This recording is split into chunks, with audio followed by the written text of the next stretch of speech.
Bienvenue dans ce nouvel épisode de Zoom Chaville, le podcast qui connecte les Chavillois. Dans ce nouveau numéro, nous vous proposons de découvrir comment le centre culturel de l'Atrium organise la réouverture de son cinéma et de sa salle de spectacle. Pour mieux comprendre quelles sont les nouvelles règles de fonctionnement des équipements culturels et notamment les restrictions imposées à ces lieux clos, nous avons rencontré Hervé Meudic, directeur de l'Atrium. Bonjour, vous êtes le responsable de l'Atrium. Pouvez-vous vous présenter ? Alors, je suis Hervé Meudic, directeur de l'Atrium depuis 1995. Depuis août 1995, ça fait donc 26 ans. Je suis effectivement ce qu'on appelle administrativement le chef d'établissement, c'est-à-dire que je coordonne les différents services, bibliothèques, conservatoires et toutes les salles du bac que les Chavillois connaissent bien, ainsi qu'évidemment et avant tout le théâtre et la salle de cinéma, puisque c'est moi qui programme les films qui sont diffusés hebdomadairement à l'Atrium, ainsi que toute la saison culturelle, tout public et jeune public. Comme tous les lieux culturels, l'Atrium a souffert du Covid.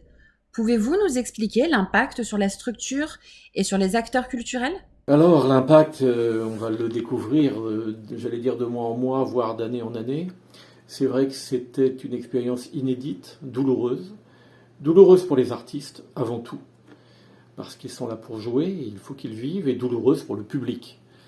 Cette interaction si ténue entre le public et les artistes n'a pas pu avoir lieu depuis pratiquement 1 an et demi, puisque nous n'avons joué qu'un seul spectacle dans la saison, fin septembre. Donc c'est très très peu. Idem pour le cinéma. Donc ça a été difficile matériellement pour les artistes, psychologiquement pour le public, pour nos équipes aussi. Même si grâce au fait que nous sommes un théâtre public soutenu par la ville, nous avons pu survivre à ça, puisque la ville nous a soutenus. Mais c'est quelque chose d'inédit auquel il a fallu s'adapter. Ce qui est très important de savoir, c'est que la vie ne s'est pas arrêtée pour nous. D'abord, on venait travailler très souvent, évidemment en respectant toujours les règles, en ne se mélangeant pas, mais on venait pour certains quotidiennement, pour d'autres de façon hebdomadaire. Et puis il y a eu beaucoup d'artistes qui ont travaillé dans la salle, qui sont venus répéter dès l'instant où ça a été autorisé. Un peu, vous savez, comme la sève qui remonte dans les arbres pendant l'hiver, et puis le printemps arrive maintenant. Donc l'Atrium a continué un peu comme une sorte de ruche, un peu au ralenti, mais par contre, encore une fois, le public n'a pas été admis parce que ce n'était pas possible. Alors c'était extrêmement frustrant pour tout le monde. C'est une période douloureuse et certes, il y a eu beaucoup d'autres malheurs, mais puisqu'on parle de l'Atrium, j'espère vraiment que cette période se termine et est terminée. Les lieux culturels, que ce soit les cinémas ou les théâtres, ont pu rouvrir le 19 mai dernier. Quand l'Atrium a-t-il réouvert et quelles ont été les obligations imposées à l'Atrium ? Alors, on a rouvert le 19. On a ouvert pour que le cinéma puisse fonctionner. On a retrouvé avec joie tous nos abonnés, beaucoup de nos abonnés. Il y a eu beaucoup de monde. Les gens arrivaient le sourire aux lèvres, tel qu'on pouvait le deviner, parce qu'ils étaient tous masqués, mais on a appris à voir le sourire dans les yeux pendant cette période. Et nous de même, on était très très heureux de les accueillir.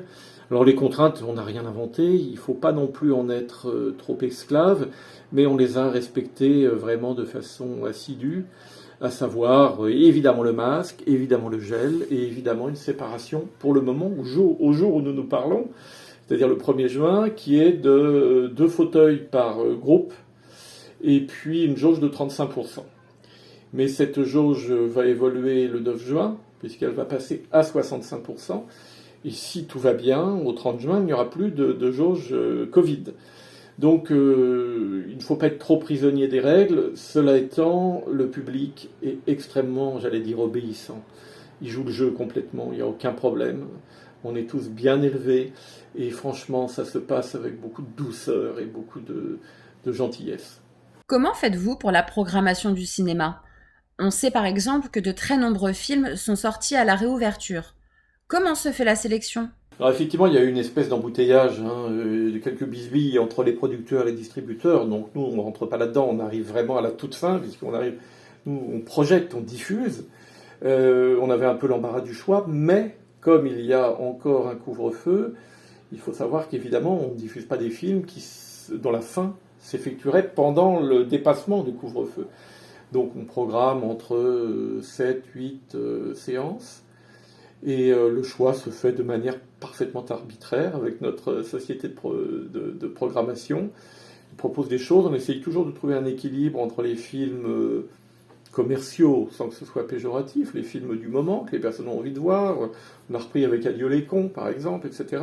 Et toujours des films familiaux et pour l'enfance. Et puis, plus que jamais, on développe le cinéma à 11h du matin, le dimanche. Et il y a beaucoup de familles qui viennent, ce qui compense un peu l'impossibilité de venir le soir, la veille au soir à 21h, par exemple. Les spectacles de l'Atrium ont été successivement annulés tout au long de l'année.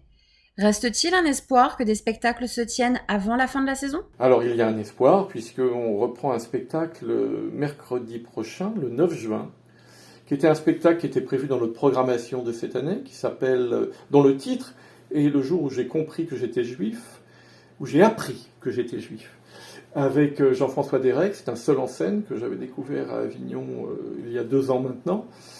Et ça nous permet de revivre une expérience spectacle avec une jauge là aussi raisonnable. Et puis surtout, à partir du 9 juin, nous avons un couvre-feu à 23h.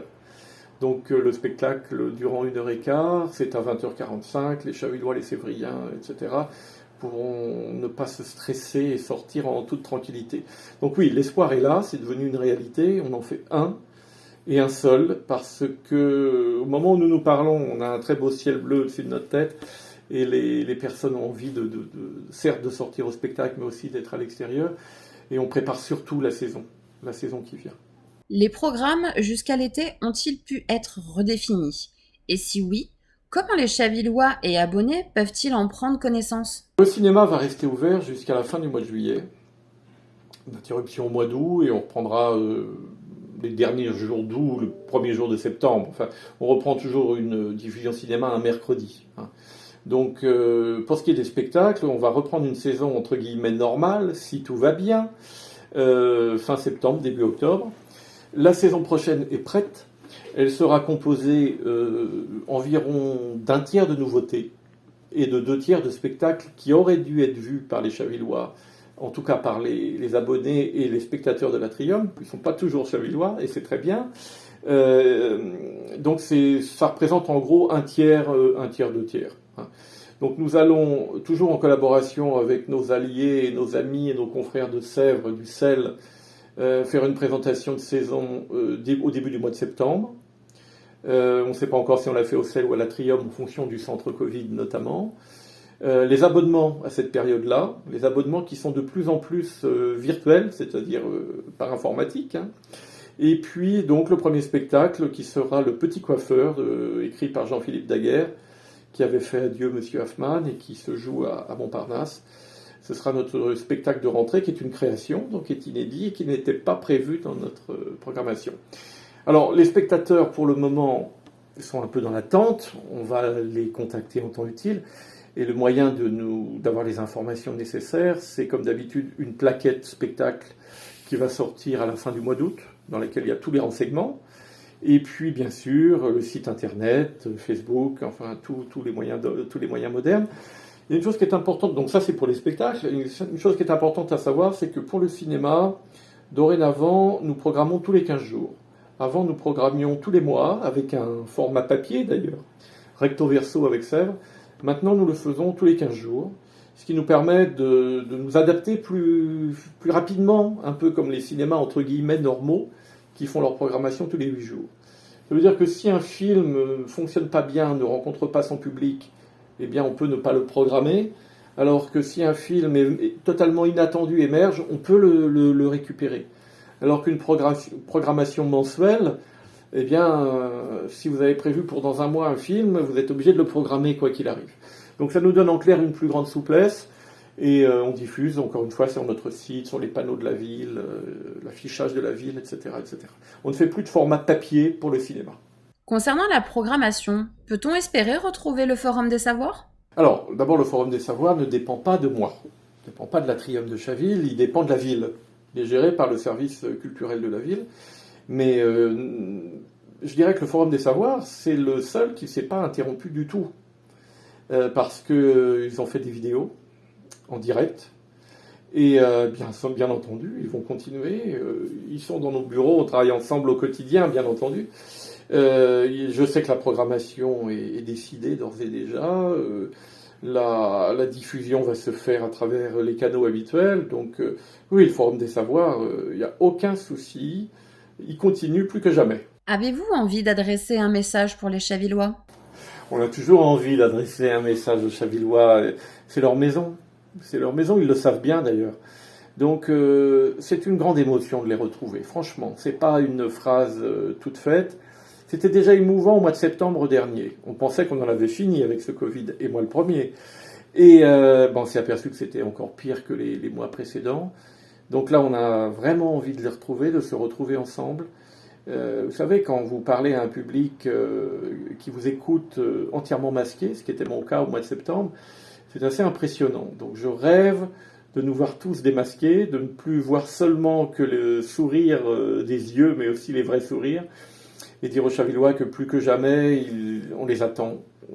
On attend leurs émotions, leur retour, leur présence, qu'ils ont beaucoup de chance d'avoir un centre culturel de ville, comme c'est le cas à Ville d'Avray, ou à Sèvres, ou à Viroflay, mais que c'est compliqué pour une commune comme la nôtre de faire vivre matériellement un lieu comme l'Atrium. Sans prétention, je crois que les Chavillois ont une des plus belles salles de théâtre de la région, vraiment une des plus belles, si ce n'est la plus belle. Donc qu'ils en profitent, qu'ils viennent, qu'ils l'utilisent et qu'ils se sentent chez eux plus que jamais. Merci Monsieur Meudic de cette interview. Et vous, allez-vous reprendre le chemin des salles de spectacle et de cinéma ? Avez-vous prévu de vous rendre à l'Atrium ? Que pensez-vous de la programmation ? Répondez à notre sondage et réagissez sur nos réseaux sociaux. Merci d'avoir suivi ce numéro de Zoom Chaville. Vous pouvez réagir sur notre page Facebook ou sur notre site internet www.zoomchaville.fr. À bientôt pour un nouveau numéro de Zoom Chaville, le podcast qui connecte les Chavillois.